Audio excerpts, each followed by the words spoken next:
Subscribe to our channel and press the bell icon to never miss an update. Join the only official Telegram channel of Rao's IAS Study Circle to get relevant material and important updates. Hello everyone and welcome to Daily News Simplified, your one-stop solution to detailed analysis of current affairs which are published in the Delhi edition of Hindu newspaper. Articles dated 18th of November 2021 are listed on your screen, and the timestamping for these articles is already given in the description box. So let us begin with the first article for the day. Now, going by the weekly trend of answer writing practice, here is your question for this week. Do you think the back channel diplomacy can be effective in resolving the issues between India and Pakistan? The answer to this question should be written in 150 words and should be submitted before Saturday to get it evaluated by the dedicated evaluation team at Rao's IAS. This article was published on page 9 of Delhi edition Hindu newspaper and tells that the Enforcement Directorate Chief has got 1 year extension of services. The context says that the tenure of ED Chief has been extended for 1 more year. Previously, this was challenged in the Supreme Court.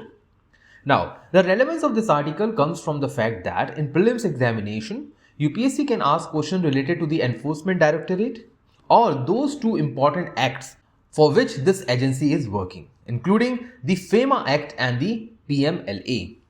In the mains examination, questions could be put up on Enforcement Directorate's role in preventing the economic crimes in the country, and this is covered under the National Security of General Studies paper 3. So, given this background, we will read about the background of Enforcement Directorate, that is history and its formation, and we will look into the role and functions performed by the Enforcement Directorate. But before anything else, let us start with understanding what this article is all about, or to simplify the content of this article. Last year, what happened was government extended the tenure of ED Chief, and this was later on challenged in the Supreme Court that executive appointments and the expansion of the tenure should not be in the hands of the government in free manner. But Supreme Court in this petition has ordered the government that they can appoint or extend the tenure of a particular person in the government job, but that should be done only for the rare cases. Following the Supreme Court's judgment, this year, government has extended the tenure of CBI Chief and the Enforcement Directorate Chief. And this was extended on the pretext of an ordinance which was promulgated recently by the President of India. After this ordinance, now government has power to extend the tenures of these executive positions in the country. So, given this background, let us look into what Enforcement Directorate is all about. This agency is a multidisciplinary agency of the country which is mandated to take the enforcing of two important laws. These laws include Foreign Exchange and Management Act 1999, which was erstwhile or previously called as FERA Act. And they are also responsible to enforce the Prevention of Money Laundering Act 2002, which is also important in curbing the terrorist financing in India. This helps India to gain good reputation in Financial Action Task Force organization.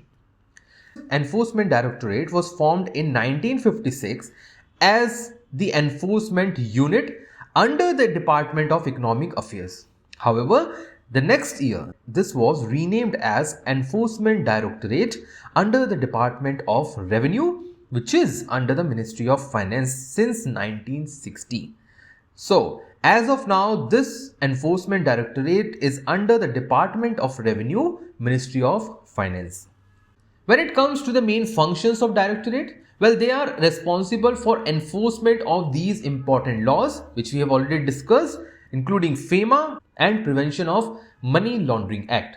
Apart from that, this agency is also working towards processing the cases of fugitives who have run from India under the Fugitive Economic Offenders Act 2018. So from 2018, if a person who has committed any economic offense in India and has left India forever, that person would be brought back to justice and investigation will be conducted by the Enforcement Directorate. However, this will also include many other agencies. This agency also works for sponsoring cases of preventive detention when it comes to the Coffee-Posa Act. So what they will do? They will just sponsor the case. They will not investigate. They provide expertise and technical help to other agencies also under the conservation of foreign exchange and prevention of smuggling activities. This is one of the most important and controversial act India has ever had as far as smuggling activities is concerned. And lastly, this agency is also involved in rendering the support to the foreign countries in the similar activities, which includes terrorist financing, money laundering, as well as foreign exchange related crimes. All these three are very important topics for your General Studies Paper 3 in National Security. With this discussion in place, now I will leave you with this important prelims related question. So read this question carefully and answer in the comment box. With this, now we move to the next article for the day. This article was published on page 11th of Delhi edition Hindu newspaper and talks about the recent issue which was burning up in the state of Maldives. The issue was that some people in Maldives were taking out the online campaign of India Out, in which they were voluntarily registering the anguish against India's presence in Maldives or India's extreme involvement in the Maldives.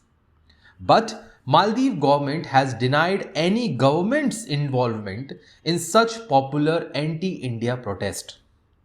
The relevance of this article comes from the fact that map-based questions could be asked from the Maldives, and the India-Maldives relation is important under your General Studies Paper 2 mains examination under the category of India and its neighbors. For today, we will cover the simplification of this article, why there is anti-India sentiments in India's neighbors, especially the Maldives, and we will also look into some of the map-based aspects of India and Maldives. So first of all, let us start with the background of the issue.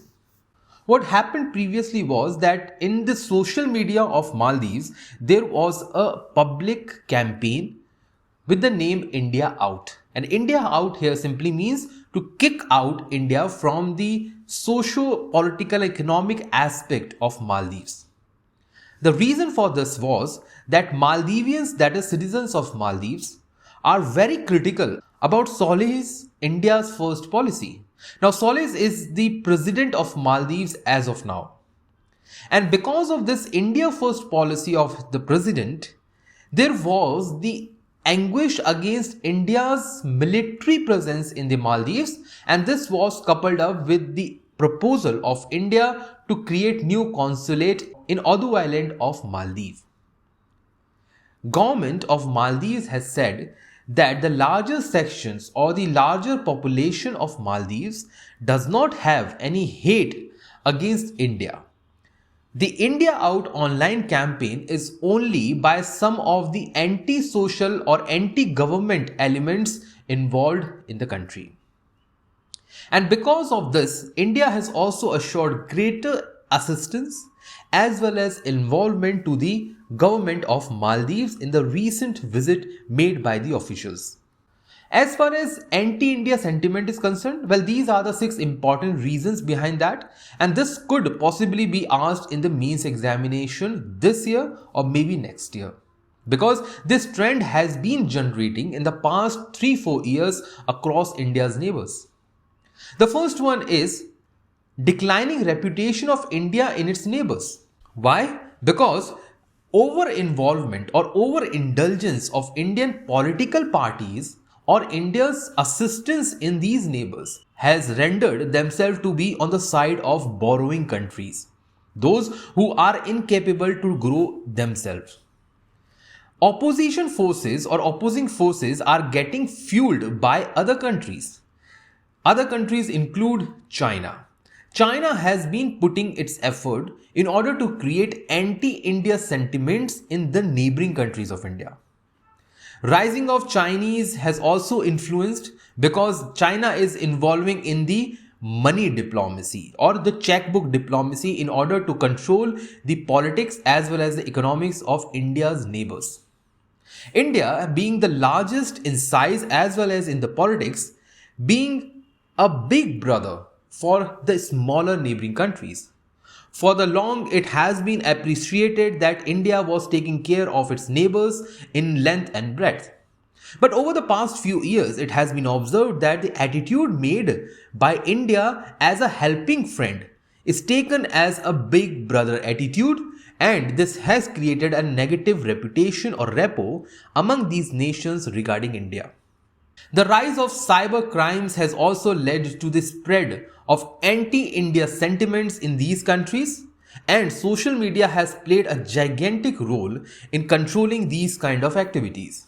And lastly, there is a trust deficit which has expanded between these neighboring countries, especially between the citizens of these countries, especially in the post-pandemic era. Now, given this discussion, let us look into some of the map-based aspects between India and Maldives. As India has proposed to create a new consulate in Maldives, so it is important for us to understand where this consulate will be created. As per the proposal, it will be created below the equator in an atoll with the name Addu Atoll. As you can see, equator is passing through Maldives. So Maldives is not entirely in the northern direction of equator. Equator actually passes from the Maldives. On the eastern side of Maldives, we have Lakshadweep Sea, which also separates Maldives from India. On the western side, we have Indian Ocean, and in the northwestern side, we have Arabian Sea. The capital of Maldives is Malé and situated in the middle part of this island country. As Maldives is situated on the southwestern part of India and is separated by small channels, it is also strategically important as a nation because most of the trade between eastern part of Asia and Australia passes from this route only. There are two channels, that is first as you can see in the bottom part, and the second one is on the north part of Malay from where ships can pass, although not the larger ship. And the northern part of Maldives is important area as far as passage of these international trade ships are concerned. So for India, it is important to have a strategic partnership as well as trust with Maldives in order to control and safeguard its maritime interest. With this discussion in place, now we will move to the next article for the day. Now, the next news to be taken up appears in the article section on page number 7. Now, this news says the path to righting historical wrongs. Now, this article talks in length about the alienation of land for tribals. However, this article only talks about the state of Tamil Nadu. But in this analysis, let us understand this aspect of alienation of land, especially for the tribals in India. Now, this article talks about the irregular community as they have been facing discrimination in Tamil Nadu. Now, irregular community is a particularly vulnerable tribal groups as categorized by Ministry of Tribal Affairs. And in this regard, the article says that most of the members of the irregular committee faces or suffers the stigma of criminality under the Habitual Offenders Act. Now, this article highlights that the primary survey conducted by Madras Institute of Development Studies in 2014-15 also revealed that the average size of agricultural land among all land-owning sample tribal households in Tamil Nadu was a mere 1.42 acres with a landlessness of 52%. However, this landlessness among the Irula and Paniyan communities of Tamil Nadu was as high as 89% and 68% respectively. Now, as you can see, this article mentions about Paniyan community as well, which is also a particularly vulnerable tribal groups of Tamil Nadu. So this article says that in alienation of land and also discrimination faced by the scheduled tribe or Adivasi communities of Tamil Nadu results in these community suffering the stigma of criminality as they are seen as criminals under the Habitual Offenders Act. Now, the Irula community in particular are traditional healers and also snake and rat catchers. However, some of them, because of alienation of land, have migrated to work in brick kilns, rice mills, or in the construction sector. Thus, this article talks about displacement of these tribal communities from their original inhabitants or from their original places. Now, in this regard, this article further says that the rights under Forest Rights Act 2006 were not given to traditional forest dwellers in the state of Tamil Nadu, especially to the members of scheduled tribe and the tribals, until 2016 because it was banned by one of the judgment of Madras High Court. And this ban on granting of title under Forest Rights Act was only removed after the intervention of Supreme Court. So even their statutory rights under the Forest Rights Act was not given.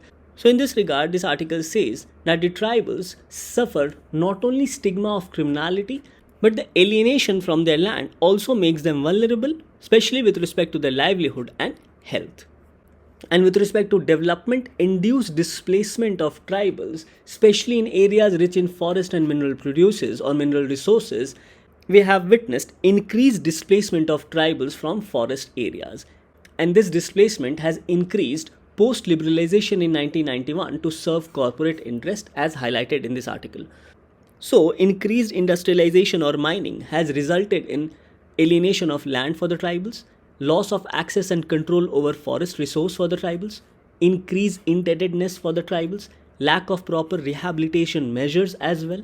It further results in their marginalization and also impacts their health and education of tribals, especially the particularly vulnerable tribal groups. And in this regard, all these aspects has also been highlighted by Virginia's Zaza Committee of 2014, which has not only highlighted about their impacts of alienation of land, but also suggested certain recommendations. Now, according to a study of 2011 on tribal displacement, namely the development projects versus internally displaced populations in India, it highlighted that 50 million people in India have been displaced due to development projects in the last 50 years. Now, this study was done way back in 2011. Now, it says that developmental activities such as construction of dams, mines, industries, and also manufacturing plants resulted in displacement of roughly around 50 million people, of which 21 million people were development-induced internally displaced people. And of these 21 million people, tribals comprise or constituted roughly around 40%. And these tribals were the worst affected among the displaced lots. So we understand that a sizable population, including the tribals, have been displaced from their land, and this has resulted in their loss of access and control over their forest resources, and this has also increased their indebtedness, and there have also been witnessed lack of proper rehabilitation measures. So in this regard, this article has highlighted about the importance of scheduled areas, as its provision has also been provided in the Constitution of India under Article 244. And this creation of scheduled areas also ensures rights of tribals, especially under the 5th and 6th schedule of the Indian Constitution.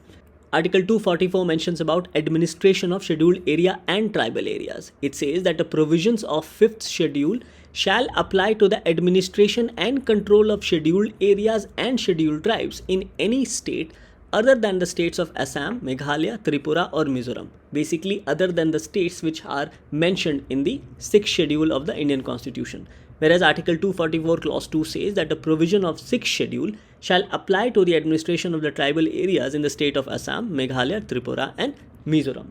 Now the purpose to create scheduled areas is to preserve tribal autonomy and culture, and also to ensure economic empowerment of the tribals, as it will ensure social, economic and political justice as mentioned in the preamble to the Indian Constitution. Further, the creation of the scheduled areas will also help in preservation of peace and good governance, as this part has also been highlighted in the 5th schedule. So the question becomes that what is the criteria to declare an area as scheduled area? Now the Constitution of India does not provide for any criteria. However, the first Scheduled Area and Scheduled Tribes Commission, also known as Debar Commission, laid down the following criteria to declare any area as scheduled area under the 5th schedule of the Indian Constitution. These criteria include: number 1, preponderance of tribal population, which should not be less than 50%. Now, preponderance here means accumulation of tribal population in an area.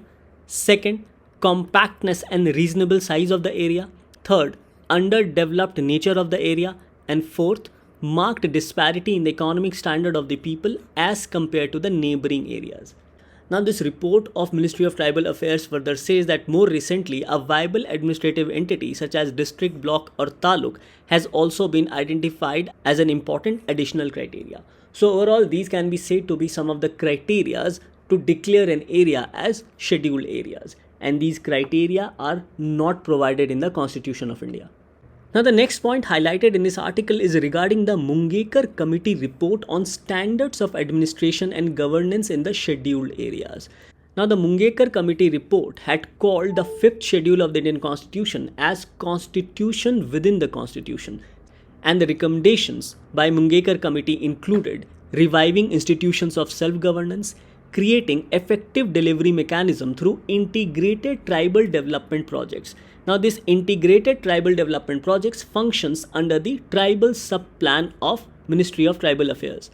And the whole aim or purpose of ITDP, that is integrated tribal development projects, is to reduce poverty, improve educational status of tribals, and also to eliminate exploitation of tribal families.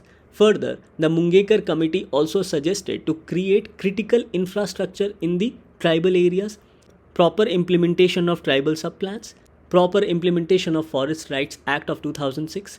It has further highlighted the importance of Governor's report under the 5th schedule of the Indian Constitution. With respect to district level, it has suggested that TS, that is tribal subplan funds flowing to scheduled areas, must flow through these ITDPs for their overall development. And for tribal majority district level officers should be selected by an expert committee headed by the Chief Secretary of the state. So these are some of the recommendations of Mungekar Committee report on standards of administration and governance in scheduled areas. Now, this committee report mentions about two important aspects. First is with respect to the implementation of tribal subplan fund, and second is regarding the governor's report on the 5th schedule. So let's understand both these provisions as highlighted in the Mungekar Committee report. Now, regarding tribal subplan, this topic has already been discussed in detail in the previous DNS videos. So here let's go through some of the important provision. So it says that it was developed by an expert committee under the chairmanship of Professor S.C. Dubey for rapid socio-economic development of tribal people, and for the first time was adopted during the 5th 5-year plan. It further says that after the merger of plan and non-plan, TSP was renamed as Scheduled Tribe Component by Ministry of Finance. It further highlights that the TSP scheme is not applicable to the states or UTs where tribal population exceeds 60%. Now, this is because those states where tribal population exceeds 60%, their annual plan itself is a tribal plan. So they need not create or have a separate TSP scheme. Now, regarding the role of state governments, it says that they are supposed to earmark tribal subplan funds in proportion to the scheduled tribe population, and this has to be ascertained as per the census of 2011. Further, regarding monitoring of tribal subplan, earlier it was done by the Planning Commission, but from 2018-19 onwards, it has been given to the Ministry of Tribal Affairs. So, channelization of fund through these tribal subplans results in infrastructural development, creating livelihood opportunities for the scheduled tribes, reducing poverty and unemployment, raising nutrition levels, improving literacy and health, and also improving sanitation, provision for clean drinking water and housing. So these are some of the important highlights with respect to tribal subplan. Now, moving on to the powers of governor under 5th schedule. Paragraph 4 and paragraph 5 becomes important. So under paragraph 4, governor has rule-making powers with regard to number of members, mode of appointment and functioning of Tribes Advisory Council. Now, the Tribes Advisory Council renders advice to the governor when called upon by the governor. Further, paragraph 5 empowers the governor to restrict the application of any central law or state law to the scheduled areas. So, if there is any scheduled area in a particular state and there are either central legislation or state legislation, then its entire implementation or implementation of certain part of the central law or state law can be limited or modified by the governor. So it says that it empowers the governor to restrict the application of any central or state law to the scheduled area either completely or subject to certain exceptions and modifications. Now, in this regard, the Supreme Court has also held that the power of the governor to make exceptions and modifications under paragraph 5 of 5th schedule includes power to amend these laws as well. Further, under paragraph 5, the governor can also make regulation for peace and good government of any area in a state which is for the time being a scheduled area.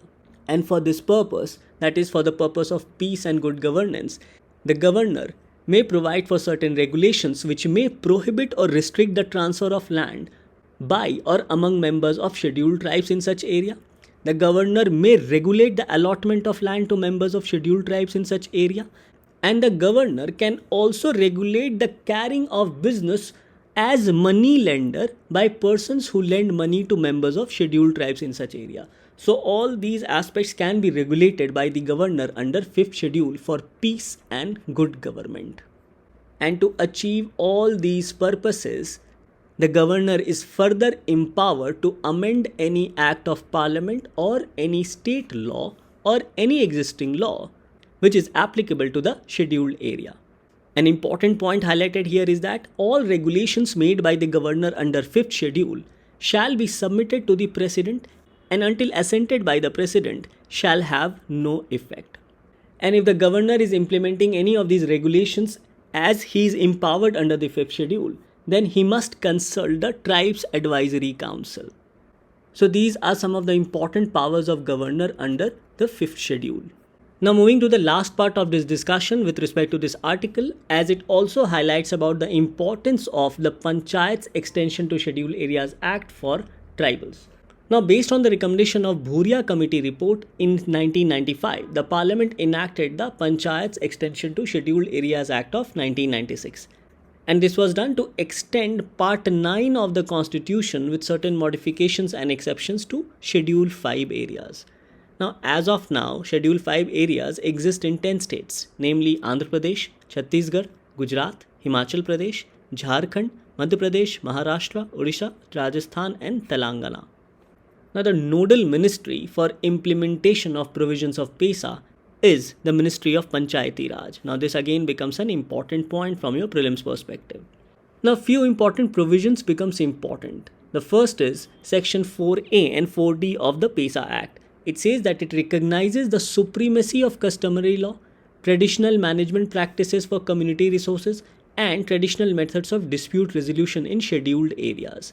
Further, PESA makes it a duty for the states to ensure that any law enacted for scheduled area on panchayats must give primacy to the existing customary law and also traditional mechanisms, and must also give primacy to the community of the area with respect to managing the community resources. Further, the state governments are also required to take into cognizance the following principles for implementation of PESA. First, the Gram Sabha should be accorded prime place in the scheme and should be endowed with powers relating to management of natural resources and developmental projects. Second, the three-tier panchayats are the executive arm of Gram Sabha and therefore should not statutorily be allowed to overlook the authority of Gram Sabha. So it highlights the very importance of Gram Sabha. Further, it says that intention is devolution of power to Gram Sabhas, not delegation of power. And in this respect, the Gram Sabha should be able to function as institution of local self-governance and not as a delegate of state government. And lastly, it says that panchayats at higher levels should not assume the powers and authority of any panchayat at lower level or that of Gram Sabha. So these are some of the important aspects which the state government must ensure while implementing PESA. So under PESA, Gram Sabha has been primarily accorded these three types of powers. These are developmental powers. Second is power with respect to dispute resolution mechanism. And third is regarding ownership and management of natural resources. So regarding developmental powers, powers of Gram Sabha include consultation before land acquisition with Gram Sabha, prevent land alienation, power of Gram Sabha to enforce prohibition, prior approval of Gram Sabha on all developmental projects and also control over tribal subplan, power of Gram Sabha to issue utilization certificates for developmental expenditures, selection of beneficiaries of poverty alleviation and other schemes of individual benefits, control over institutions and functionaries of social sectors. Regarding dispute resolution, powers of Gram Sabha includes for dispute resolution as per traditional laws and customs, including collective resolution of disputes on basis of customs, traditional laws and religious beliefs of tribal areas and the population. And regarding ownership and management of natural resources, Gram Sabha is empowered to maintain ownership of tribal community over water resources, common lands, minor forest produce, minor minerals, etc. And the Gram Sabha is also empowered with respect to effective implementation and monitoring of related laws. So these are the three types of powers provided to Gram Sabha under the PESA, namely with respect to developmental powers, powers regarding dispute resolution as per the customs, traditional laws and religious beliefs of tribal areas and the population, and ownership and management of natural resources. Now this article also mentions about Zaza Committee report of 2014 for effective implementation of the PESA Act.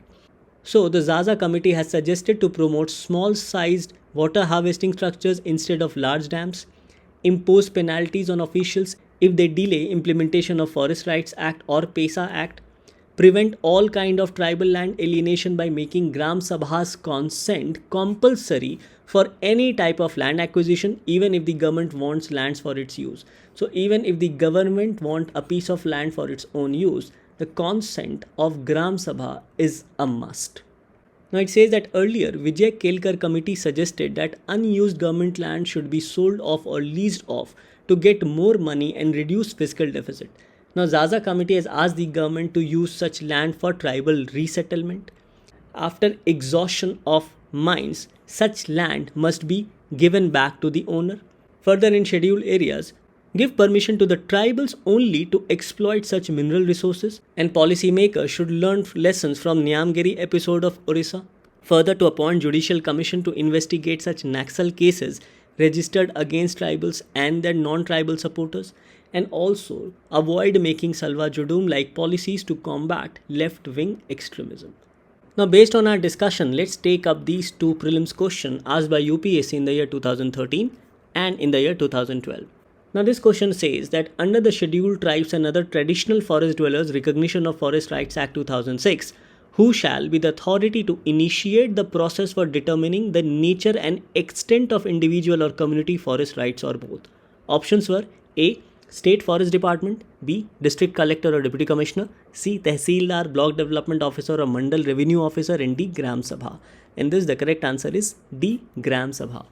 Now this question asked in the year 2012 says that in areas covered under the Panchayat Extension to the Scheduled Areas Act 1996, what are the role and powers of Gram Sabha? Options were: first, Gram Sabha has the power to prevent alienation of land in scheduled areas. Second, Gram Sabha has the ownership of minor forest produce. And third, recommendation of Gram Sabha is required for granting prospective license or mining lease for any mineral in the scheduled areas.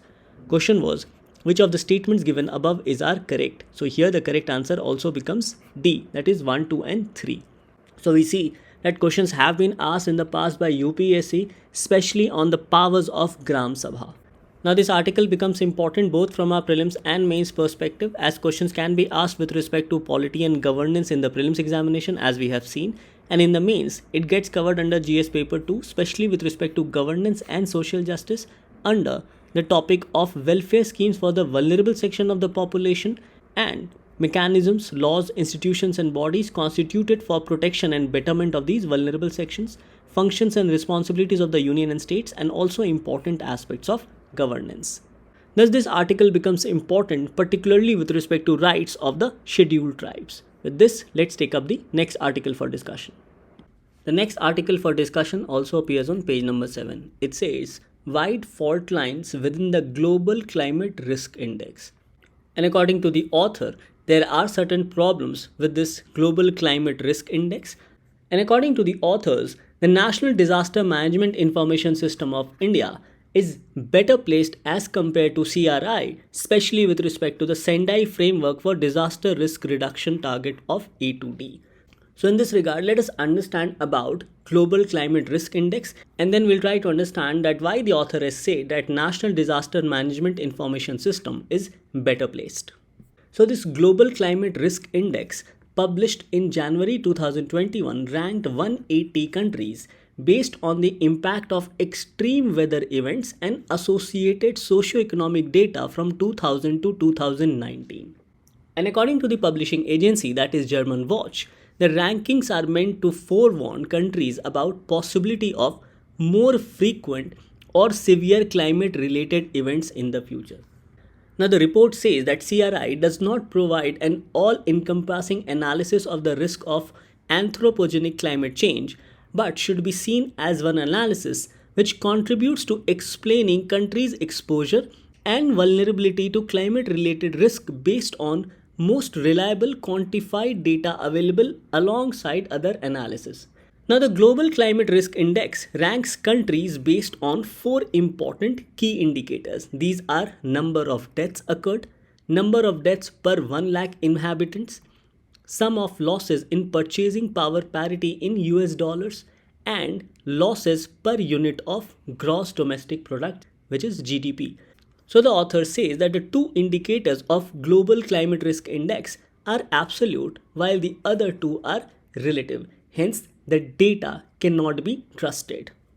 Now, according to this particular report, it highlights 10 most affected countries in 2019. And as you can see, India has been placed at 7 with a CRI score of 16.67. Now, despite this score, the authors in this article have highlighted certain problems with the CRI, that is Global Climate Risk Index. Now, the author says that the index does not provide a rationale for selection of these macro indicators. And then the author says that the index also suffers from exclusion errors and selection bias. Further, the author highlights that there should have been included certain micro indicators as compared to the macro indicators, as the macro indicators only includes number of deaths and number of deaths per 1 lakh inhabitants. So the author suggests that instead of these macro indicators, it could have used micro indicators such as number of people injured, loss of livestock, loss of public and private infrastructure, and other indicators which can be considered as better indicators to assess the composite loss resulting from climate change events. Now, another problem highlighted by the author is that the index accounts for information on weather-related events such as storms, floods, instances of extreme temperatures, and mass movements. However, the report does not include or omits incidents like earthquake, volcanic eruption, or tsunamis. Now, these events, according to the author, are also climate related or related to climate change and can have economic and humanitarian impact. Further, the author says that the ranking under the Global Climate Ranking Index is done based on data collected by Munich's Rees NatCat service, which is not validated on the ground level. That is, the data is not validated at the ground level. So, based on these problems of Global Climate Risk Index, the author suggests that India's National Disaster Management Information System is better placed to tackle disaster management, and it particularly caters to the Sendai framework for disaster risk reduction. So it says that the National Disaster Management Information System is a comprehensive online application to capture disaster damages and the losses effectively, and also for monitoring funds dispersal under State Disaster Response Fund and National Disaster Response Fund to states for relief activities in case of disasters.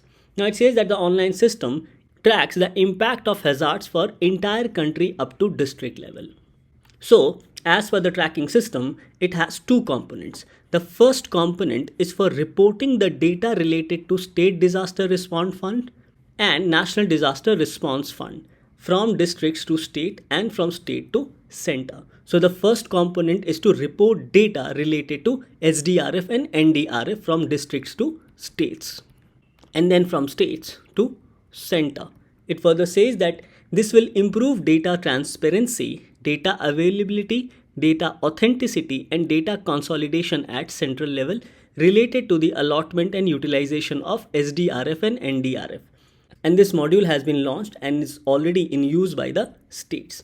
Now regarding the second component, it says that the second component is to capture disaster damage and losses and also to monitor the Sendai framework for disaster risk reduction from target A to D. So as per the Sendai framework, its target is to substantially reduce global disaster mortality, that is target A, target B, that is to reduce number of affected people because of disaster, target C, reduce economic loss in relation to GDP, and target D, reduce damage to critical infrastructure and services disruption. So the second component of India's disaster management information system aims to capture disaster damage and losses and also for monitoring the Sendai framework. So it says that under this component, parameters such as death, injury, affected population by categories, economic losses in sectors such as education, health, housing, infrastructure, industries, critical infrastructure such as road, bridges and building, cultural heritage, etc., all of these will be captured. It further says that the data once collected will be disaggregated or separated with respect to geography, administrative unit, gender, disability as well, and also by the type of disasters. Further, the state and their respective districts will also be responsible to enter the data of their local disasters. Further, this online module will be used by states for daily disaster reporting. And this daily reporting of disasters will help or enable to monitor the national implementation progress of the Sendai framework for DRR targets A to D. Now regarding the Sendai framework for disaster risk reduction 2015 to 30, it says that it was endorsed by the UN General Assembly following the 2015 third UN World Conference on Disaster Risk Reduction, and it advocates for substantial reduction of disaster risk and losses in lives, livelihoods and health, and also aims to reduce the impact on economy, physical, social, cultural and environmental assets of persons, business, communities and countries. Further, the Sendai framework recognizes that the state has the primary role to reduce disaster risk, but the responsibility should also be shared with other stakeholders, including local government, private sectors and also other important stakeholders. Now in this regard, you should also know about the Hyogo framework for action, as it was the global blueprint for disaster risk reduction efforts between 2005 and 2015. So prior to Sendai framework, we had the Hyogo framework for action, and it was a global blueprint for disaster risk reduction. So the Sendai framework says that taking into account the experience gained through the implementation of Hyogo framework for action and in pursuance of expected outcome and goals, there is a need for focused action within and across sectors by states at local level, national level, regional level and global levels as well in the following priority areas, where priority area 1 is to understand the disaster risk, priority area 2 is to strengthen disaster risk governance to manage disaster risk, priority area 3 is to invest in disaster risk reduction for resilience, and priority area 4 is to enhance disaster preparedness for effective response and to build back better in recovery, rehabilitation and reconstruction. So these are the important priority areas as highlighted in the Sendai framework. So lastly, let's understand as to why the author in this article says that India's NDMIS, that is National Disaster Management Information System, is better than Global Climate Risk Index. It says that India's National Disaster Management Information System captures damages and losses caused by disasters and also monitors the targets of the Sendai framework for disaster risk reduction. It then says that the NDMIS also captures details on parameters like death, injury, affected population by categories as well as economic losses in social and infrastructure sectors due to weather and geological events on a daily basis. And according to the author, these are the micro areas which the GCRI should have captured.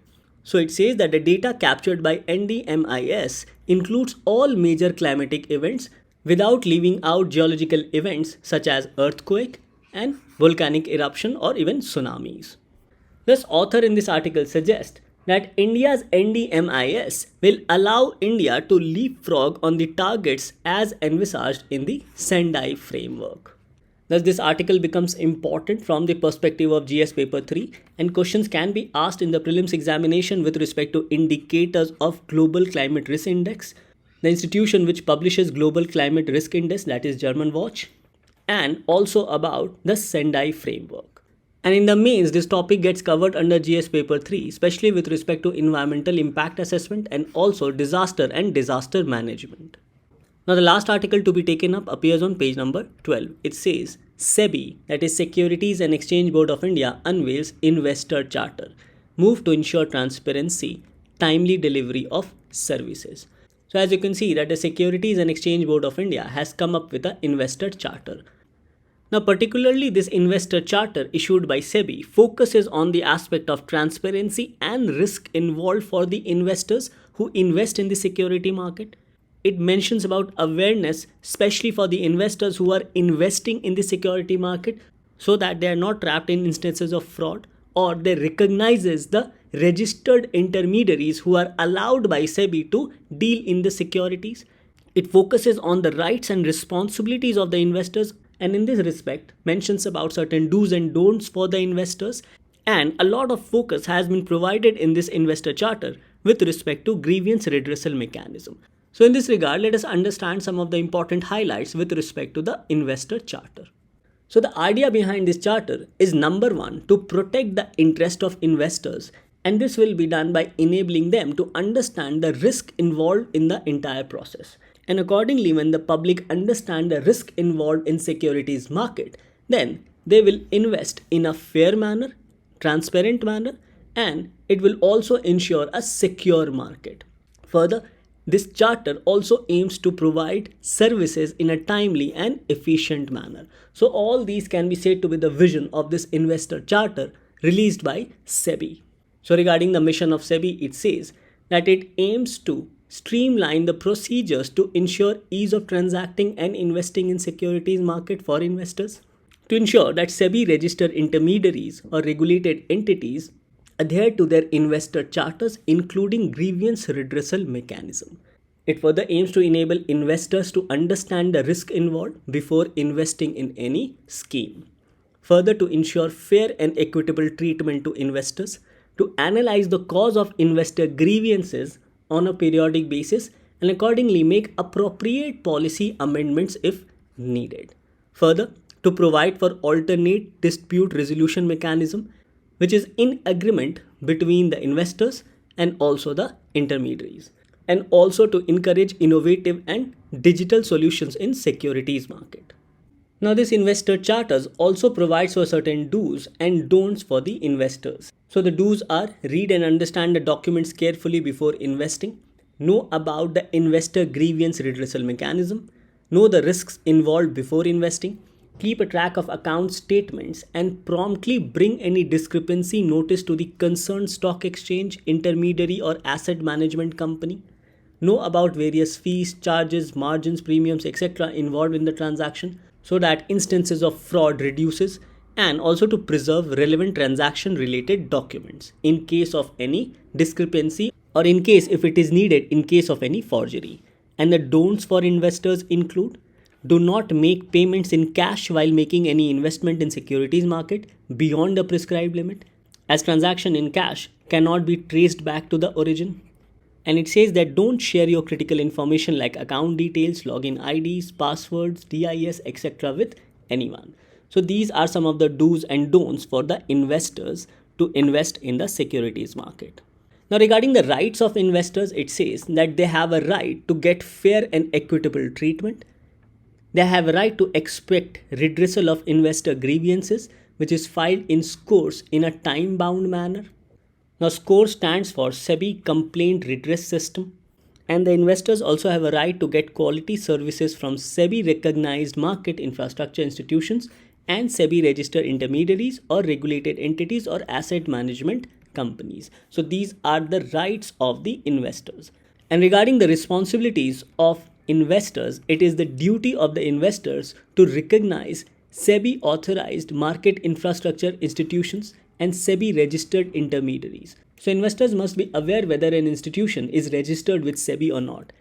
They must update their contact details like address, mobile number, email address, nomination, etc. and also other KYC, that is know your customer details, in case of any change. Further, it's also the responsibility of the investor to ensure that grievances are taken up with the concerned entities within time limits and ensure that their accounts are operated only for their own benefit and no one else is benefiting from their account. Thus, these are some of the important highlights with respect to investor charters as provided by SEBI for its investors. And these topics get covered under GS paper 2, particularly with respect to governance regarding the aspect of citizens charter. Now, based on our discussion, this becomes the practice question for the day. So the question is, Debar Commission, Zaza Committee and Mungekar Committee can be associated with. Options are Tribals and Schedule Area, B. Western Ghats, C. Artificial Intelligence and D. Rights of Transgenders. Now coming to the answer of yesterday, the question was, consider the following statements about the UN World Tourist Organization. Options were, first, it is a specialized agency of the UN which also focuses on promotion of tourism as an instrument in achieving the Sustainable Development Goals. Yes, this statement is correct. Second, it encourages the implementation of Global Code of Ethics for Tourism. Yes, this is also correct. So the question was, which of the statements given above is correct? Hence, the correct answer becomes C, that is both 1 and 2. Now regarding today's weekly question, which is taken from DNS for your answer writing for mains, the question has been taken from the DNS dated 12th April 2021, where Mangal sir discussed about this particular article titled Through a Back Channel, Steps Forward. So you can go through this article dated 12th April 2021 and then attempt the question asked as part of your weekly mains practice. With this, we come to an end to today's discussion. Thank you for watching DNS.